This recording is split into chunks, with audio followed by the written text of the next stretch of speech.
कृष्णाय वासुदेवाय हरे परमात्मने प्रणतः क्लेशनाशाय गोविन्दाय नमो नमः।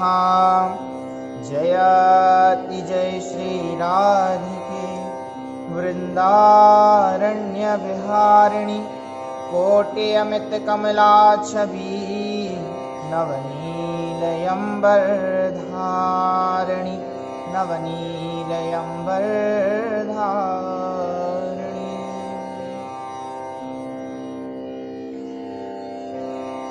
श्री राधे श्री राधा श्याम श्री राधे कृष्ण गोविंदाय नमो नमः।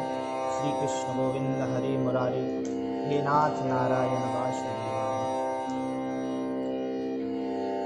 श्रीमद् भागवत महापुराण भगवान श्री कृष्ण की वांगमयी प्रतिमूर्ति श्रीमद् भागवत महापुराण में चतुर्श्लोकी भागवत जो भगवान विष्णु ने ब्रह्मदेव को सुनाई थी, आज चतुर्श्लोकी भागवत की चर्चा करते हैं। जब भगवान विष्णु के नाभि कमल से ब्रह्मदेव की उत्पत्ति हुई तो ब्रह्मदेव ने काफी समय तक तप किया और तप करने के पश्चात जब ब्रह्मदेव से भगवान विष्णु ने कहा कि आप सृष्टि की रचना कीजिए, आपसे ही सृष्टि की रचना होगी, आप सृष्टि की रचना करो।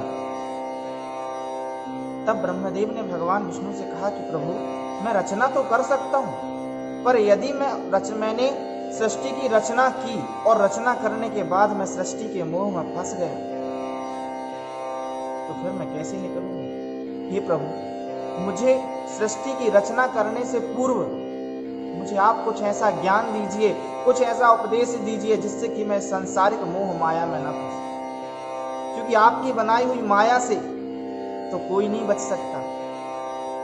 सब माया में मोहित हो ही जाते हैं कि जो माया बस भयहु गोसाई, आपकी बनाई हुई माया से कोई नहीं बच सकता। आपकी बनाई हुई माया में तो सब मोहित हो जाते हैं। प्रभु, आप मुझे ऐसा कुछ ज्ञान दीजिए जिससे कि मैं आपकी बनाई हुई माया से मोहित ना हो सकूं और मुझे अपने अंदर के आत्म तत्व का ज्ञान हो सके। मुझे उस तत्व का, उस माया का, उस जिज्ञासु का और इस सृष्टि का ज्ञान हो सके प्रभु, क्योंकि ये संसार में, यह सारा संसार आपसे ही उत्पन्न हुआ है।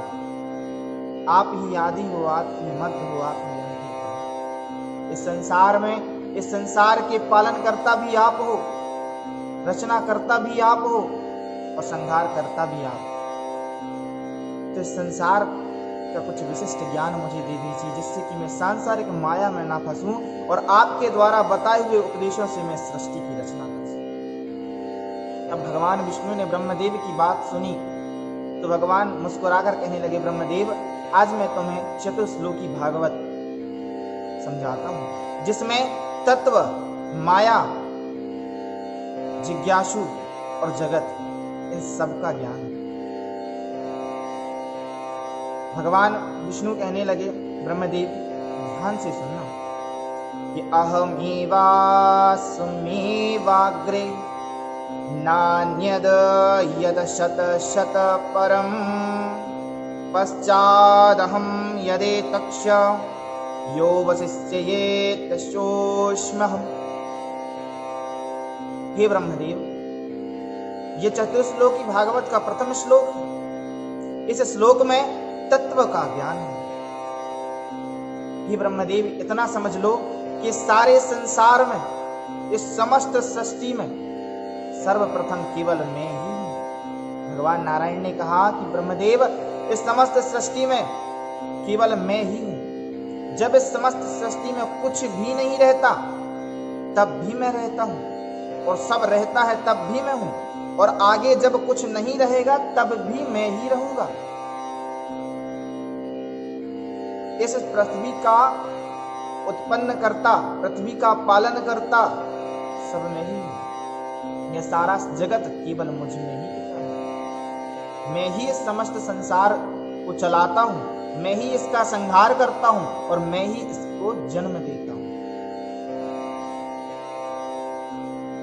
एको ब्रह्मा द्वितीयो नास्ति।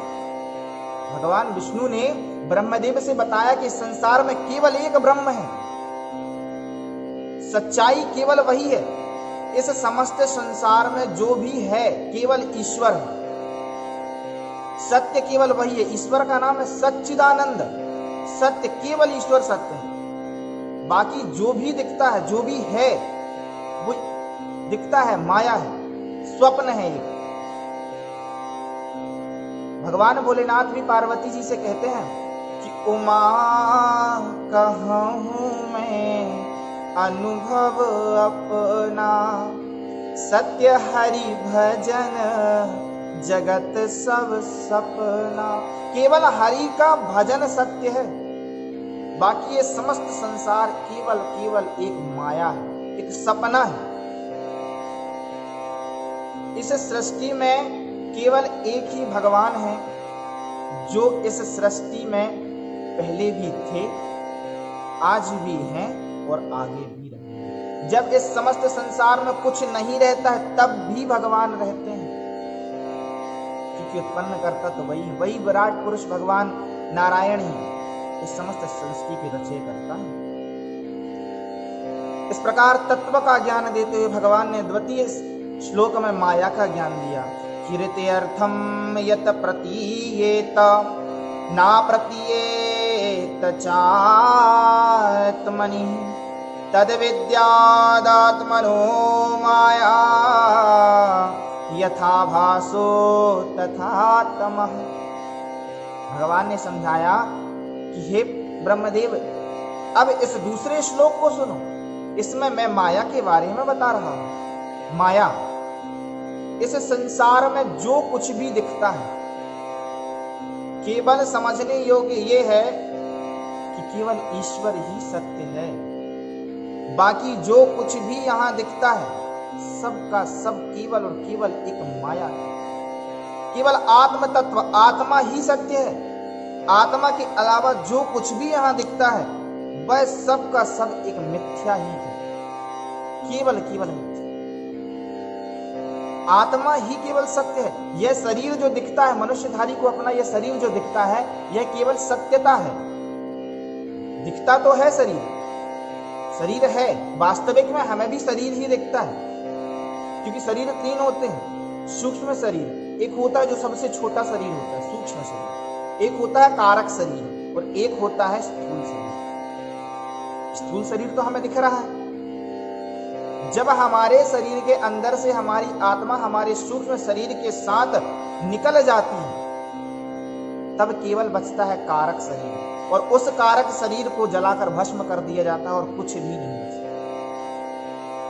इस संसार में जब यह संसार बनता है, सृष्टि बनती है, तो लोगों की सबसे बड़ी माया हो जाती है कि यह मैं हूं, और मैं और मेरे पन का यही केवल माया, और इस माया से बचना है। तो यह परम सत्य जान लो कि इस संसार में केवल और केवल ईश्वर सत्य है। हमारी आत्मा सत्य है, आत्मा से अलग नहीं है, आत्मा ही सत्य है। मैं और मेरे पन का अभिमान मत करो। आप क्या हो क्या नहीं हो यह सब ईश्वर के द्वारा बनाया गया है। आपका प्रारब्ध ही आप हो। अगर आप सोचते हो कि हम ये हैं, हम ये बनना चाहते हैं, हम ये बन जाएंगे, तो बन नहीं सकते, क्योंकि ये संसार में अगर पेड़ का एक पत्ता भी हिलता है तो वो उस ईश्वर की मर्जी से है। तो भगवान ने यही बताया कि मैं और मेरे पन का अभिमान मत करना। केवल सत्यता है, सत्यता केवल यही है कि इस संसार में ईश्वर ही सत्य है, और ईश्वर सत्य है। ईश्वर के साथ जो आत्मा मनुष्य के शरीर में प्रवेश करती है वह आत्मा ही सत्य है। ईश्वर अंश जीव अविनाशी। प्रत्येक मनुष्य, प्रत्येक व्यक्ति, प्रत्येक जीव के अंदर ईश्वर का ही अंश होता है, ईश्वर से हटकर नहीं है। हरि व्यापक सर्वत्र समाना। हरि कहाँ है? कण कण में हरि विराजमान है। इस समस्त संसार में कण कण में हरि विराजमान है। हमारे बाबा गोस्वामी तुलसीदास जी ने भी लिखा है कि हरि व्यापक सर्वत्र समाना प्रेम ते प्रगट हो ही मैं जाना। हरि व्यापक सर्वत्र समाना, प्रत्येक व्यक्ति के अंदर ईश्वर विराजमान, हर एक कण कण में विराजमान। हरि व्यापक सर्वत्र समाना, इस संसार में केवल और केवल एक ब्रह्म है। एको ब्रह्मा द्वितीयो नास्ति, ईश्वर के अलावा कुछ नहीं। हमारे और आपके अंदर भी ईश्वर है। ईश्वर अंश जीव अविनाशी, चेतन विमल सहज सुख राशि। चेतन विमल सहज सुख राशि, प्रत्येक व्यक्ति के अंदर ईश्वर अंश जीव अविनाशी, प्रत्येक व्यक्ति के अंदर ईश्वर विराजमान। इसलिए मैं और मेरे पन का अभिमान मत करना। माया क्या है कि मैं और मोर तोरते माया, जेहि बस कीन्हे जीवन काया। इसलिए मैं और मेरे पन का अभिमान मत करो। सत्यता केवल एक ही है, वह ईश्वर सत्य है, यह आत्मा सत्य है और आत्मा अजय अमर है। आत्मा कभी ना, आत्मा का विनाश नहीं होता, आत्मा अविनाशी है। इस प्रकार दूसरे श्लोक में माया का ज्ञान समझाते हुए तीसरे श्लोक में भगवान ने जगत का ज्ञान करवाया। भगवान ने कहा, हे ब्रह्मदेव, आपने माया समझ ली, तत्व समझ लिया, पर यह पंचभूत जो है, यह जगत पंचभूत तत्वों से जो यह जगत बना है, इस समस्त जगत में जो पंचभूत तत्व उनके बारे में नहीं समझते कि यदा यथा महन्ति भूतानि भूतेष्टुश्चावचेष्वनु प्रविष्टान्य प्रवेष्टानि तथा तेषो न तेष्वहम्। इस संसार में तीसरे में पंचभूत तत्वों का ज्ञान कराया। पंचभूत तत्व, ये पांच तत्व क्या है? ये पांच तत्व क्या है? पृथ्वी, जल, वायु, आकाश और अग्नि। इन पांच तत्वों से ही मनुष्य का शरीर बनता है।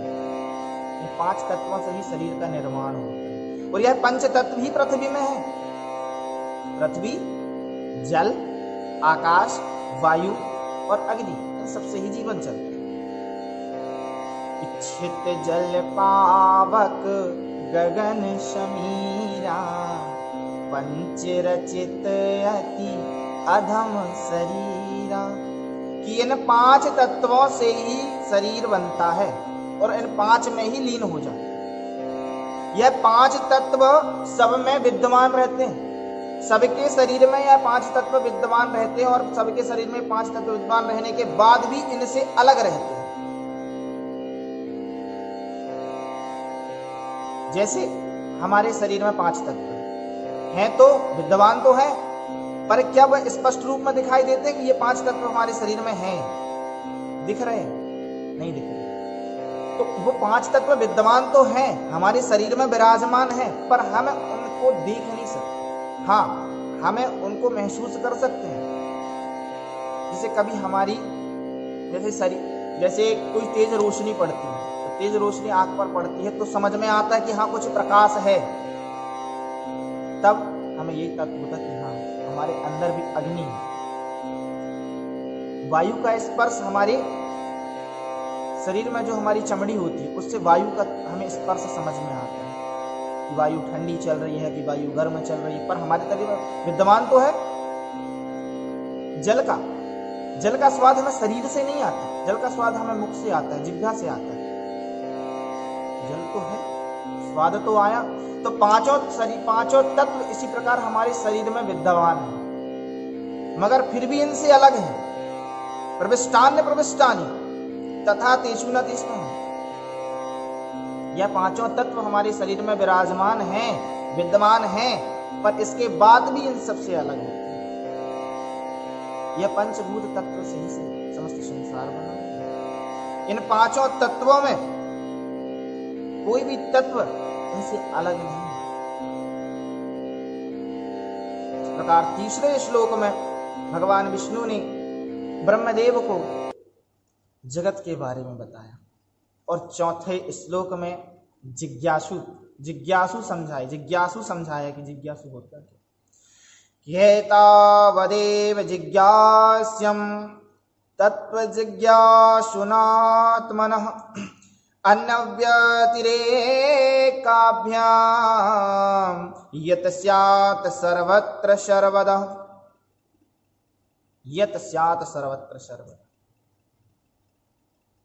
कि इस संसार में भगवान ने ब्रह्मदेव से बताया कि हे ब्रह्मदेव, इस संसार में सर्वातीत एवं सर्वस्वरूप भगवान ही सर्वदा और सर्वत्र स्थित, कि इस संसार में केवल और केवल भगवान ही सभी जगह पर विद्यमान है।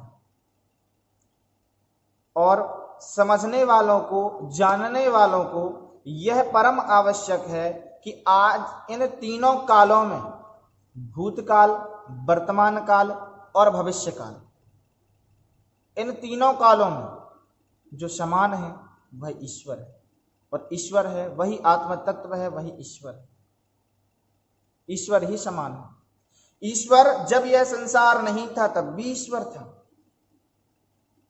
जब यह संसार है तब भी ईश्वर है, और जब यह संसार नहीं रहेगा तब भी ईश्वर रहेगा, क्योंकि ईश्वर ही सर्वदा सर्वत्र विराजमान है।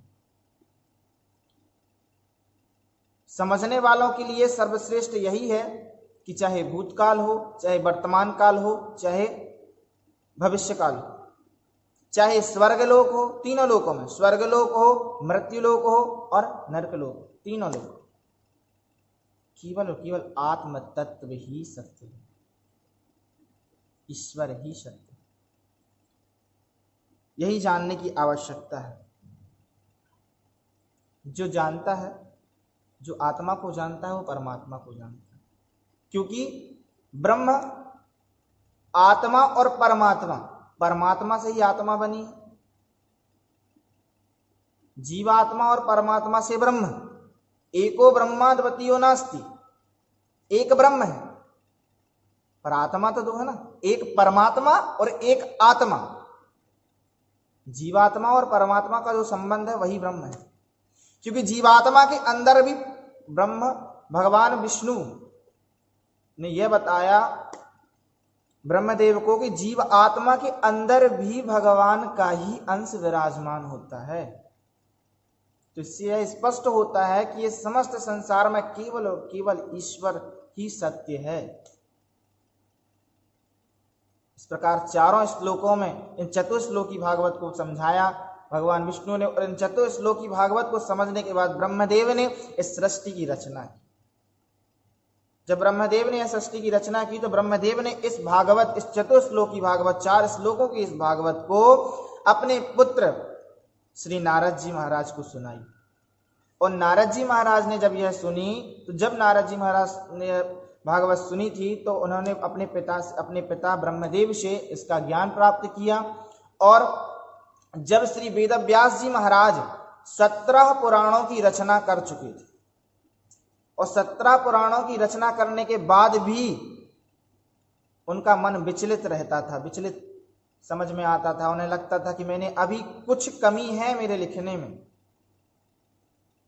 कुछ कमी है, जिससे समस्त जीवात्माओं का कल्याण कैसे होगा, ऐसा कौन सा ग्रंथ लिखूं, क्या लिखूं। तब श्री नारद जी ने इन 4 श्लोक की भागवत का महर्षि वेदव्यास जी को ज्ञान दिया, उपदेश दिया, और महर्षि वेदव्यास जी ने इन 4 श्लोकों की भागवत को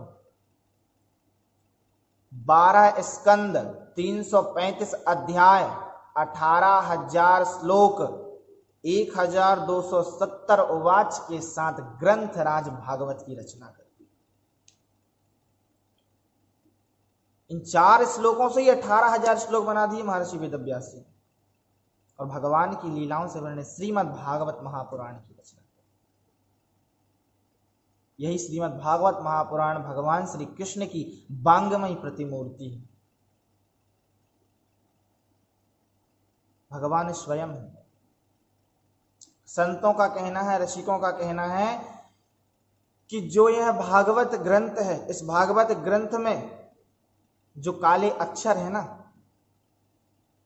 वो भगवान श्री कृष्ण है। और जो यह पेज हैं, इन पेज हैं, जो ये पन्ने हैं, इन पन्नों में जो सफेद सफेद दिखाई देता है वह श्री राधिका रानी है, वह श्री राधिका रानी है। और जो काले काले अक्षर दिखाई देते हैं वह श्री भगवान श्री कृष्ण है। न कृष्ण राधा से अलग है, न राधा कृष्ण से। एको ज्योतिर्रघु द्विधा राधा माधव रूपकम। राधा कृष्ण इस भागवत में विराजमान है। श्री सुखदेव जी महाराज को राधा रानी ने अपनी हथेली पर बिठालकर श्रीमद् भागवत कथा का उपदेश किया था, ज्ञान दिया था। और जब इस ग्रंथराज भागवत की रचना श्री महर्षि वेदव्यास जी ने की, तो महर्षि वेदव्यास जी ने इस भागवत का अध्ययन कराया अपने पुत्र श्री सुखदेव जी महाराज को। और श्री सुखदेव जी महाराज ने राजा परीक्षित को 7 दिन में साप्ताहिक ज्ञान दिया और राजा परीक्षित को मोक्ष की प्राप्ति कराई, भगवत प्राप्ति कराई। इस प्रकार 4 श्लोक की भागवत, चतुश्लोकी भागवत के बारे में आज हमने चर्चा की। बोलिए वृंदावन बिहारी लाल की जय, राधा रानी सरकार की जय। एको ज्योतिर्रघु द्विधा राधा माधव रूपकम। श्री राधे श्री राधे श्री राधे श्री राधे श्री राधे श्री राधे श्री राधे श्री राधे। कृष्णाय वासुदेवाय हरे परमात्मने प्रणतः क्लेशनाशाय गोविंदाय नमो नमः।